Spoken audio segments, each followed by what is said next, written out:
السلام عليكم البنات، ان شاء الله تكونوا كامل لاباس ومرحبا بكم في هذا نوفيل فيديو اللي راح تشوفوا فيها تحضيراتي لحفل تخرج اختي صغيره اخر العنقود. اليوم راح نشارك معكم اجواء التحضيرات وفي نفس الوقت راح تعرفوا كيف تنظموا وقتكم اذا كانت عندكم ترابيه او حتى مناسبه وفي وقت قصير. كما حاولت نصور لكم اكبر عدد من المقتطفات فيها افكار لحفلات التخرج. كما راكم تشوفوا هنا اول حاجه هي خرجت شريت وش يلزم كامل، وحتى اختي خرجت معايا باه تكمل وش ناقصها. انا هنا كنت كاتبه اون ليست فيها كامل المشتريات، سواء الملابس، الكوسميتيك، لي زاكسيسوار، لوازم الحلويات، كل شيء يعني باه نعرف وين راح نروح وما يضيعليش الوقت. هنا كنت دايره حساب لليوم الاول، قسمته على اساس الصباح خرجه وفي المساء راح نبدا الخدمه باذن الرحمن.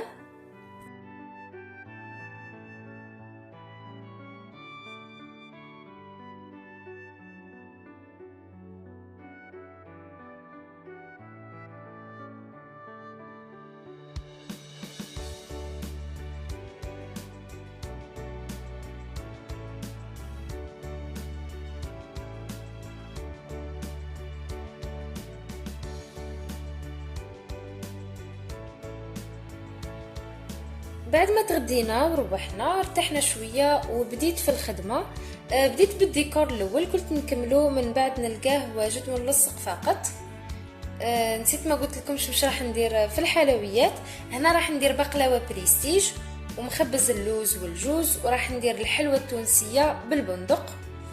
هذا الديكور تاع عجينه السكر تاع لي كادر، دالي الوقت بزاف ودالي النكري بزاف اللي لونت به، يعني ديروا حسابكم من بعد. وخدمت تمام هذه القبعه تاع التخرج، ومن بعد راك تشوفوا الديكور كيفاه يجي.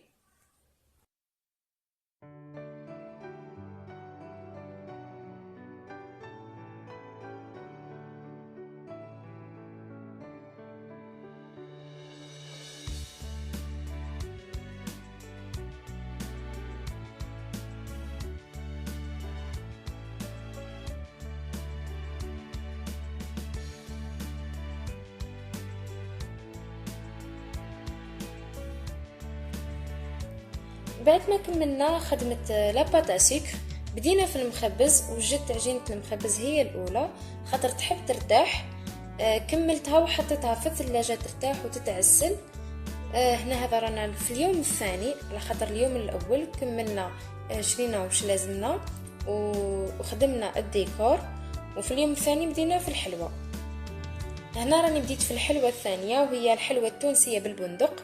هي ما تحبش ترتاح وما تديش الوقت بزاف، يعني غير خدمت العجينه بديت نعمر في ليمون ونطيب او ميم طون.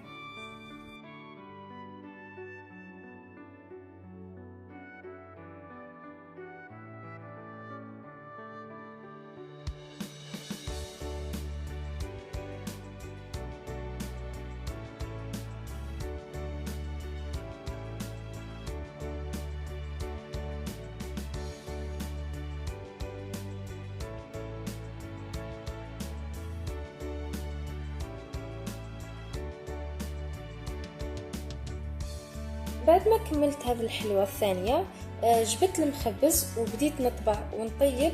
وكملت طيابة تاع نوعين من الحلويات عفوا، وبديت في البقلاوة.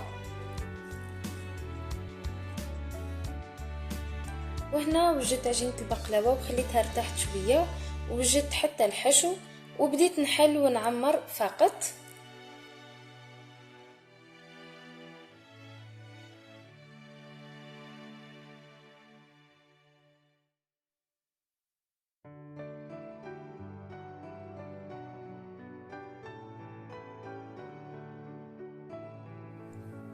هنا بعد ما وجدنا البقلاوة كملنا سقيناها بالسمن وخليناه يجمد.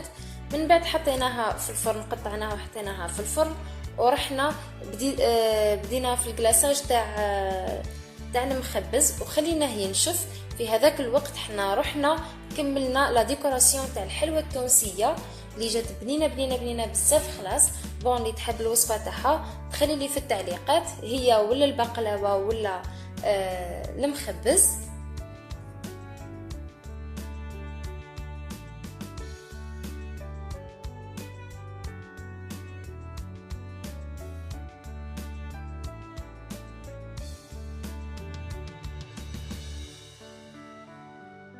بعد كي كملنا هذا الحلوى رحنا نديكوريو في المخبز. هنا كنت درت لهم لورغانزا في الماغون، من بعد بدلتها درتها في النوار كما قبعه التخرج وجات باهيه. من بعد البقلاوه سي بون راهي تعسلت وشربت العسل تاعها وتقطعت ودرنا لها لا ديكوراسيون حتى هي تاعها. وهنا كمل معنا اليوم الثاني اللي درناه غير للحلويات، وبدينا في اليوم الثالث مع تطباق نتاع لي سيرفيات. نخليكم مع الطريقه.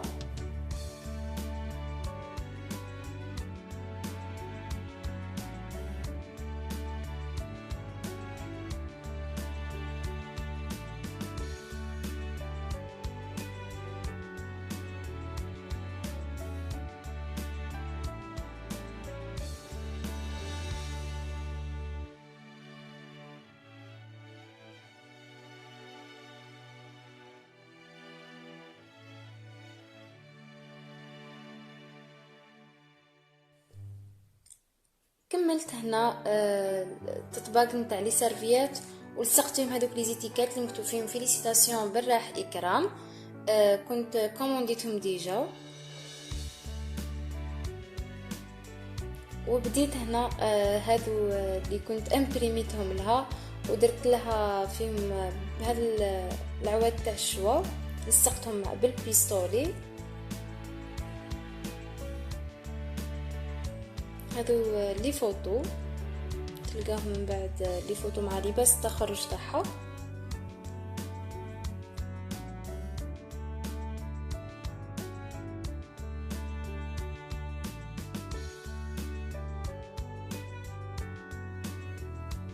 وهنا صورت لكم شويه من كي كنت ندير في لا ديكوراسيون تاع لي كانات نتاع الكوكا.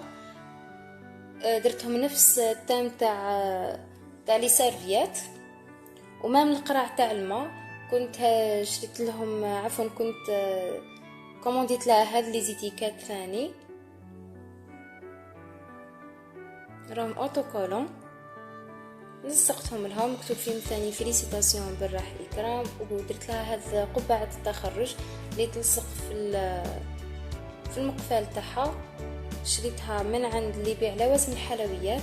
هاد القبعات درتهم غير القرعه تاع ليمون برجوري. فوالا كيف خرجوا.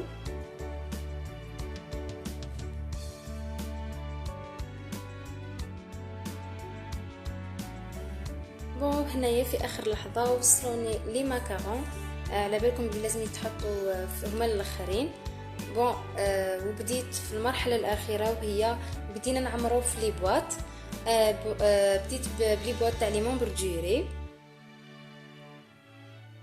وكنت ثاني كومونديت هاد لي كارت دو ريميرسيمون.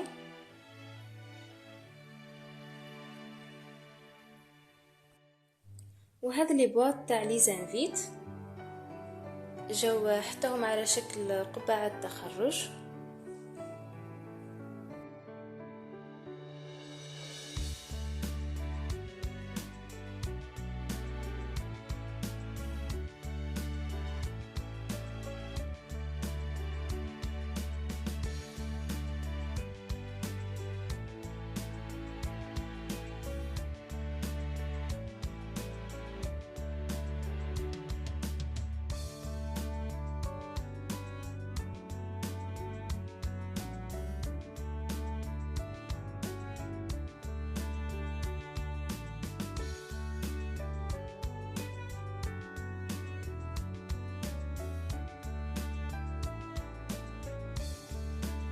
وهكا نكون وصلنا لختام الفيديو تاعنا اللي حاولت نفيدكم فيها يا لو كان بالقليل من الافكار والتفاصيل واجواء التحضيرات، وان شاء الله نكون خفيفه ظريفه على قلوبكم.